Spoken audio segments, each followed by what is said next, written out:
అడుగు అడుగునా ధనదాహం అధికారంపై అధిక మోహం వ్యసనాలపై తగని వ్యామోహం అడుగు అడుగునా ధనదాహం అధికారంపై అధిక మోహం వ్యసనాలపై తగని వ్యామోహం ఆధునిక సమాజమేవో ఆటవిక సమూహం స్వార్థపరుల సందోహంలో ధర్మం ఉనికేవో సందేహం మనసున్న మనిషికి ప్రతి నిమిషం ఎదురయ్యేను ఓ పద్మవ్యూహం పద్మవ్యూహం పద్మవ్యూహం అడుగు అడుగునా ధనదాహం అధికారంపై అధిక మోహం వ్యసనాలపై తగని వ్యామోహం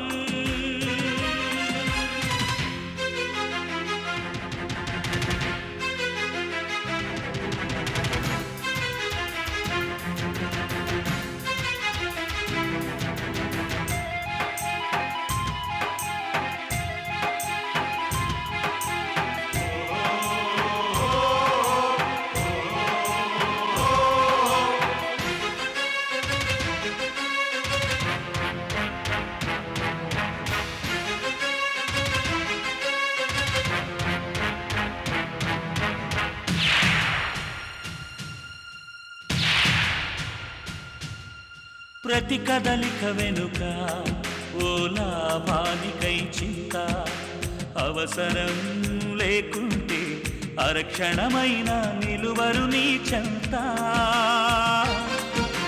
ప్రతి కదలిక వెనుక ఓ లాభానికై చింత అవసరం లేకుంటే అరక్షణమైన నిలువరు నీ చెంత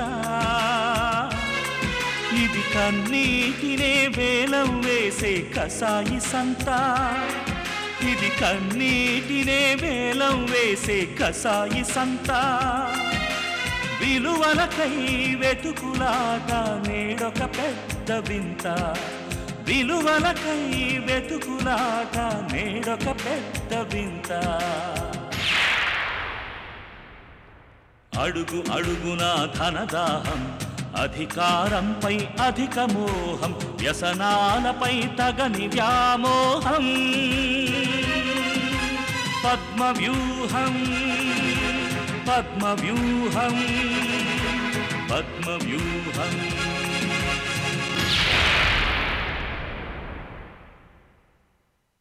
బర్మా అసలు నువ్వు వచ్చి ఎన్నాళ్ళయింది? నేను వచ్చి శాన్నాళ్ళయింది కదా. అప్పటి నుంచి చూస్తున్నాను. నీ కూతుర్ని అల్లుణ్ణి నువ్వు కనీసం మాట్లాడుకొని ఇస్తున్నావా? సొంత కూతురు కాపురం బుగ్గిసేసి అల్లుణ్ణి ఆటాడిస్తున్నావే, నువ్వేం తల్లివంట? ఇదంతా గౌరీ నేర్పింది కదూ. ఒకళ్ళు నేర్పాలా తల్లే? అందరూ నీలాగా ఆట బొమ్మలుండరు. తల్లి చెప్పిందని మొగుడిని గదిలోకి రానియడం లేదంట.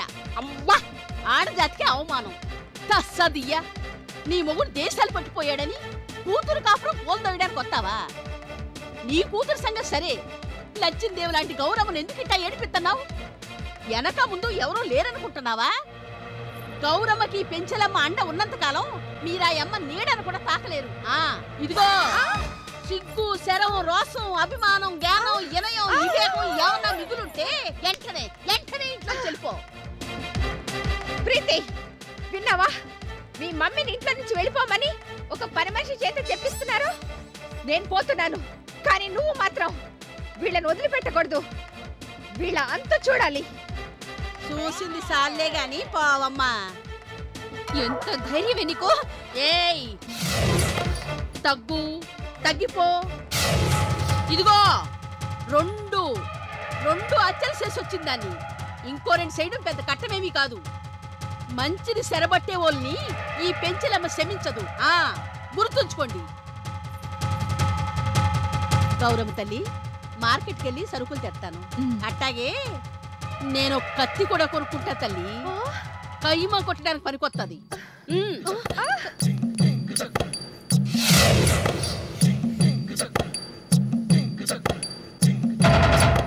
బేబీ నేను అర్జెంటుగా జెండా ఎత్తేసి మకం మార్చేస్తా. నువ్వు జాగ్రత్త. మమ్మీ మమ్మీ ఆగు మమ్మీ. మమ్మీ వెళ్ళదు మమ్మీ. మమ్మీ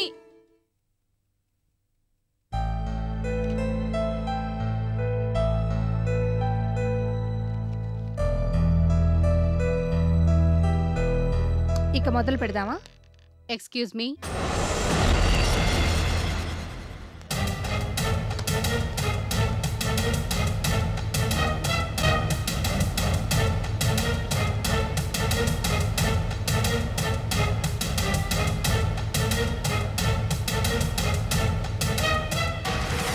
అందరికీ నమస్తే. ఇప్పటి నుండి రావు గారి ప్లేస్లో బోర్డ్ డైరెక్టర్గా నేనుంటానన్నమాట. ఏమంటే ఈ విషయం వీళ్ళందరికీ చెప్పలేదా? రావు గారి నుండి షేర్స్ కొనడం వల్ల ప్రీతి ఈ రోజు నుండి బోర్డ్ ఆఫ్ డైరెక్టర్స్లో ఒకరైంది. ఇది అందరూ నోట్ చేసుకోండి. It's okay. ఇక మీటింగ్లో మాట్లాడాల్సిన పాయింట్స్ డిస్కస్ చేద్దామా? హెల్త్ ఆర్గనైజేషన్స్ వాళ్ళు అడిగిన రేట్స్కి మనం ప్రోడక్ట్ సప్లై చేయగలమా అన్నది మొదటి అంశం.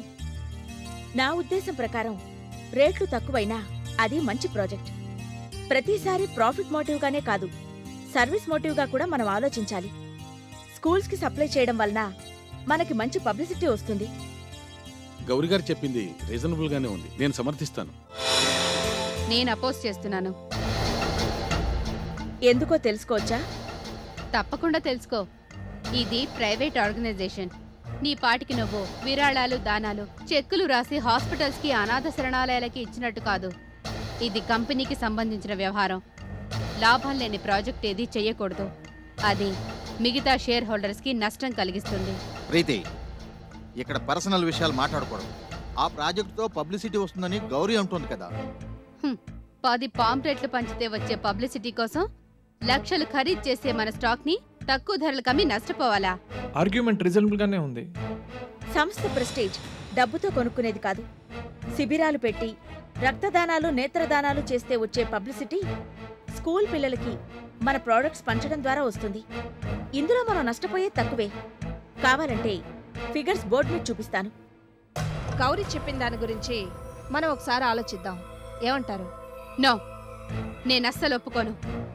కంపెనీని ఈవిడ గారు మురికివాడలకి, పూరి గుడిసెలకి బదిలీ చేయడానికే కంకణం కట్టుకుని మరీ వచ్చినట్టుంది. ఈవిడ ఆటలు సాగనివ్వను.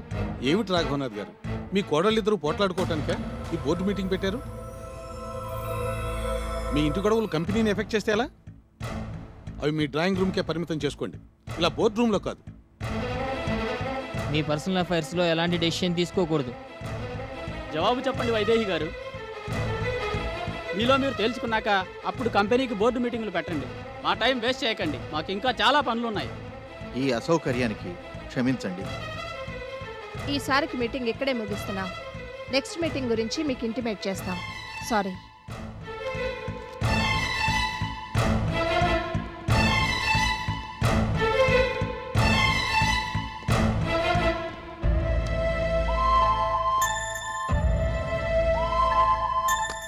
గౌరీ, ఇది నా మొదటి దెబ్బ.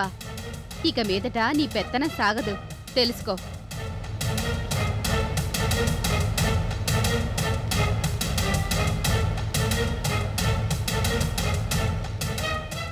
చిచి, పరువు పోయింది. మిగతా డైరెక్టర్స్ ముందు మీరిద్దరు జుట్లు పట్టుకుని పోట్లాడుకున్నట్టు మాట్లాడుకున్నారు.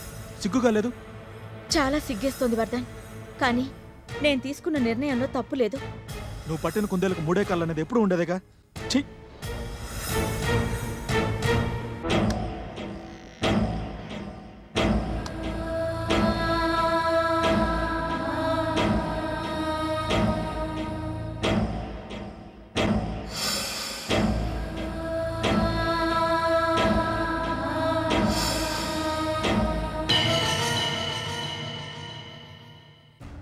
గౌరీ, సారీ అమ్మా.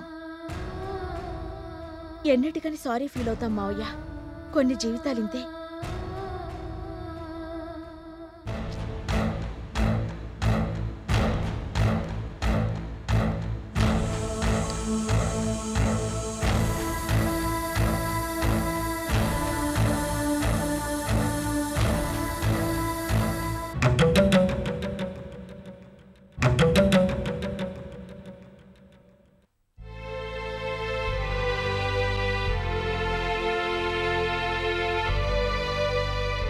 చిచి, కోడలు కాదు కురివి.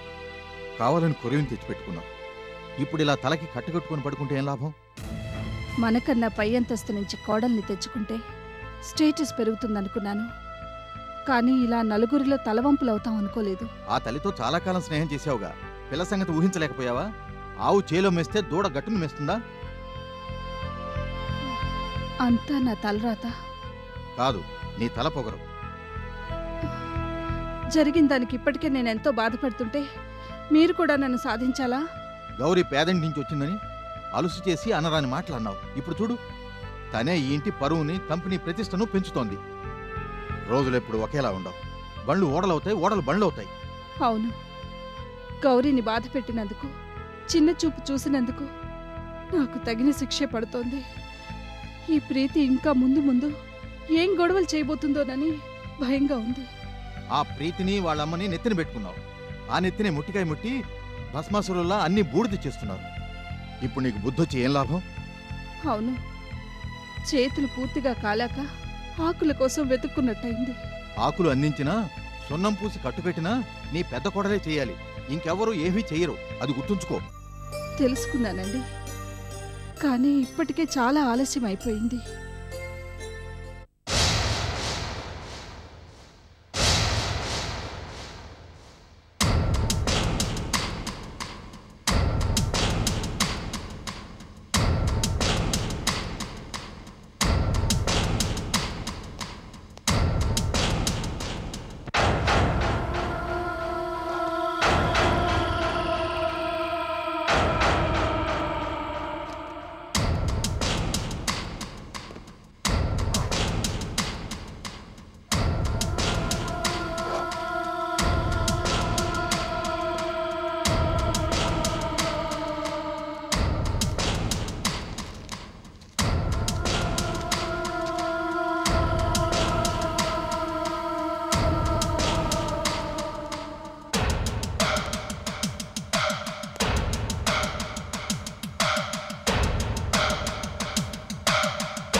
చెప్పు ప్రీతి. రేఖ, ఆవిడ గారు టెండర్లో కోట్ చేసిన ఫిగర్స్ ఇప్పుడు మన చేతిలో ఉన్నాయి. థ్యాంక్ యూ ప్రీతి. నీలాంటి ఫ్రెండ్ ఒక్కళ్ళుంటే చాలు, అంతా సక్సెసే. ఇంతకీ ఆ ఫిగర్స్ నాకు ఎప్పుడు ఇస్తావు? నేను చెప్తాను, నువ్వు నోట్ చేసుకో. ఓకే, చెప్పు. ఒక్క నిమిషం ప్రీతి. చెప్పు.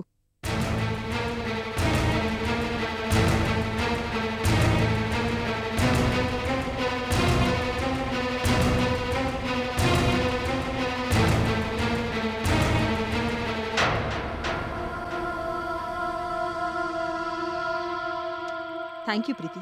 నీ సహాయానికి తగిన ప్రతిఫలం అందిస్తాను. మనిద్దరికీ ఒక్కరేగా శత్రువు.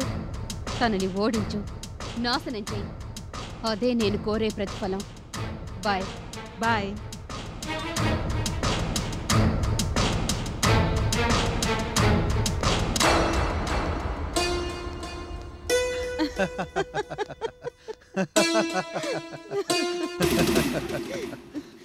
ఈ కాంట్రాక్ట్ మనకే వస్తుందని చెప్తే మీరు నమ్మలేదు కదా రెడీ? మిసెస్ వర్మకి ఇంత ఇన్ఫ్లుయెన్స్ ఉందనుకోలేదు. నిన్నటి దాకా ఆ గౌరి నెత్తిన పెట్టుకున్న అత్తామామలు దాన్ని తెగ తిట్టాలి. ఆ మహాతల్లి పదవిని ఊడబీకాలి. మరీ కాన్ఫిడెంట్ గా ఉన్నారు పాపం. ఈ మధ్య కోడలను చూసి బాగా పొంగిపోతున్నారు. ఎదురు దెబ్బతీశా, బోర్లా పడ్డారు. ఇంకా మళ్ళీ అంత త్వరగా లేవలేరులే. నాకు కూడా కావాల్సింది అదే రెడీ. ఆ గౌరికి ఇంటా బయట భర్త దగ్గర ఎక్కడ చూసినా ఓటమే ఎదురవ్వాలి. నా ముందు తల ఎగరేసింది. ఆ తల కాస్త ఎత్తుకోకుండా చేయాలి. ఆపవే ఇంకా. ఎందుకే దాని మీద పగబట్టారు? అదేం చేసిందని? అమాయకురాలు పెళ్ళైన దగ్గర నుంచి ఆ ఇంట్లో నానా బాధలు పడింది. ఇప్పుడిప్పుడే వాళ్ళు దాని మంచితనాన్ని అర్థం చేసుకుంటున్నారు. ఈలోగా దాన్ని మీరు ఎందుకిలా సాధిస్తున్నారు? ఆ లెక్కలన్నీ నీకు అర్థం కావలే మమ్మీ. మేము తేల్చుకుంటాం. నువ్వు కలగ చేసుకోకు. శారదా, నువ్వు వెళ్ళి ఏదైనా మంచి స్వీట్ చెయ్యి. మా రేఖ తల్లి బిజినెస్ లో సాధించిన మొట్టమొదటి ఘన విజయం ఇది. Hearty congratulations my dear baby. Thank you daddy. చూడమ్మా రేఖ, ఒక్క విషయం గుర్తుంచుకో, వ్యాపారంలో మనం ఎవరిని పైకి ఎదగనివ్వకూడదు. ఒకవేళ ఎదిగినా వాళ్ళని ఎలా తొక్కేయాలో ఆలోచించాలి. బిజినెస్లో నీనా అనే భేదం లేదు. ఎప్పుడు విజయం కోసమే పోరాడుతూ ఉండాలి. అండర్స్టాండ్?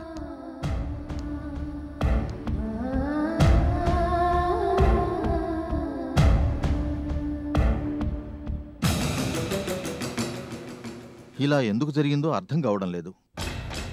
మనకన్నా రీజనబుల్గా ఎవరూ కొటేషన్ పంపించలేరని నా అభిప్రాయం. ఫోన్లేమ్మా, జరిగిందేదో జరిగిపోయింది, బాధపడకు. ఎన్నో కాంట్రాక్ట్స్ వచ్చాయి, ఒక్కటి పోతే ముంచుకుపోయిందేం లేదు. న్యాయంగా మనకన్నా తక్కువ కోట్ చేసిన వాళ్లకు మంచి క్వాలిటీ ఉన్న ప్రోడక్ట్కో వచ్చుంటే నేనింత బాధపడేదాన్ని కాదత్తయ్యా. రేఖకొచ్చింది. రేఖ తప్పకుండా ఏదో మాల్ ప్రాక్టీస్ చేసి ఉంటుంది. ఉండొచ్చు, ఉండకపోవచ్చు, వదిలేయ్. అవునమ్మా, నువ్విప్పుడు ఒట్టి మనిషివి కూడా కాదు. ఇలాంటి సమయాల్లో మనసు ప్రశాంతంగా ఉంచుకోవాలి. వెళ్ళు, ఇంటికి వెళ్ళి రెస్ట్ తీసుకో. నీ ఆరోగ్యం కన్నా మాకీ వ్యాపారాలు కాంట్రాక్ట్స్ ఎక్కువ కాదమ్మా. థ్యాంక్స్ మావయ్య, మీ సపోర్ట్ నాకు కొండంత బలాన్నిస్తోంది. అలా అని చెప్పి ఫ్రూట్ జ్యూస్లు పాలు తాగడం మానేసేవు. బలానికి అవి తాగాలి. మీ అత్తగారికి జోక్స్ వేయడం కూడా వచ్చే, నాకు తెలియదమ్మా. సర్లే, నీకు జోక్స్ వేయటం ఇష్టం ఉండదుగా.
వదినా, వదినా,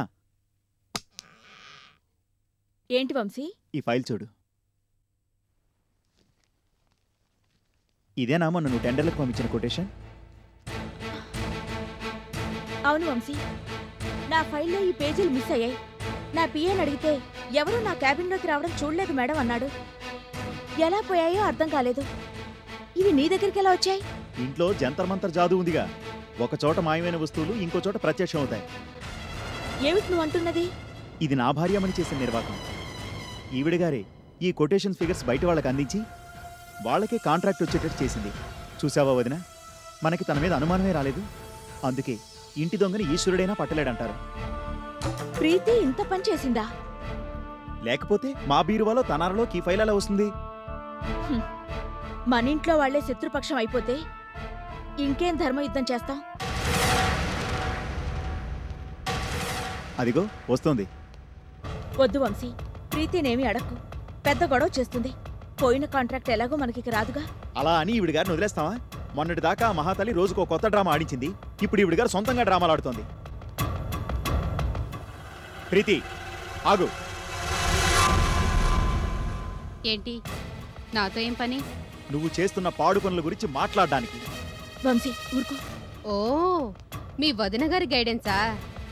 చెప్పు, నాతో ఏం మాట్లాడాలి?